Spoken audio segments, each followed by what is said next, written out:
What a first round they had, and they made changes in the offseason. John Davidson, not the one from That's Incredible. This guy's had an incredible career in hockey. He leaves for the New York Rangers.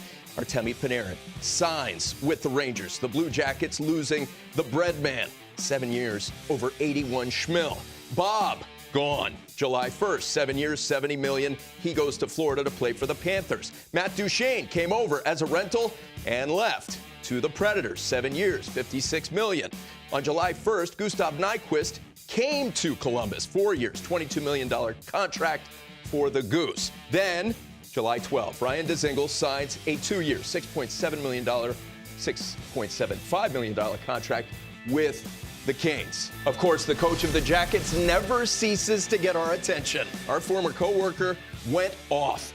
This from an article in The Athletic, and I quote, "I have a tremendous amount of respect for all of them. I do. A tremendous amount of respect.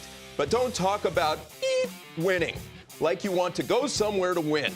It's right there in front of you. I say that very carefully because I like them all. We had lots of meetings. We had to straighten things out in certain ways at certain times last season when it was kind of going off the tracks." Torts continues, "I respect them all, but I don't want to hear, quote, I want to win when it's right here.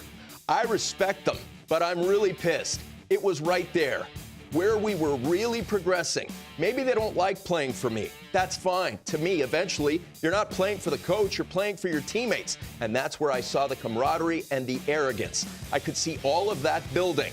More Torts. I guess I feel like the players. I think the players respect them, respect the rights they had to do what they did, but I'm pissed too.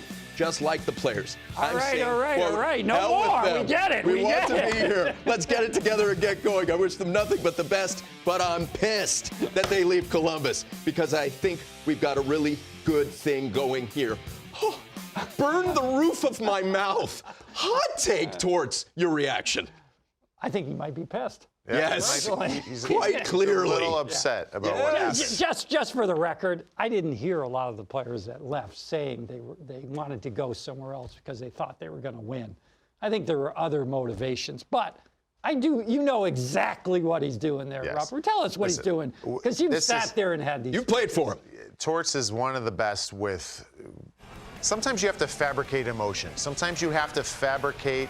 I mean, yes, are the guys ticked off? I'm sure they are ticked off. Torts is ticked off, yes. Let's make sure, just like we spoke about the Carolina Hurricanes and having that us against the world, but just like we spoke about the St. Louis Blues in prior shows, about them having us against the world. This is the stance that Torts wants to take here, and he should, because everybody jumped ship. They have a very good team that's very structured. They have a lot of talent there. It's going to be, hey, listen, everyone's jumping ship on you guys. They're leaving you guys out to dry. What are you guys going to do about it? Let's make that. That's our rally cry this year. And Torts will preach that all year long. And I think it's genius because I think that this team needs that. They need that because this still is a very good team. They're built very well. My only concern is in goal. Now you have Sergei Bobrovsky not there. Is Jonas Korpisalo going to be, or is it going to be Elvis Merzlikins? Who's going to be able to step in there? I don't expect it to be like a Sergei Bobrovsky, but this team is still good. But to what we are going off with the Torts soundbite is they have to have that chip on their shoulder. And Torts wants every team he coaches to have a chip on their shoulder every day. I like the stance he took there. Yeah, I'm concerned about the goaltending, as we just saw. Korpisalo, I'm not 100% feeling great about number one. Merzlikins, he's been excellent in Europe, but it's not uncommon.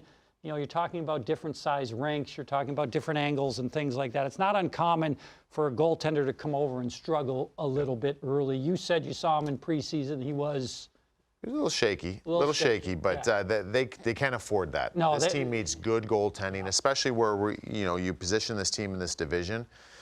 They're going to be battling out with some other teams for a playoff spot, and some of those other teams have their goaltending solidified, and that could be a big difference.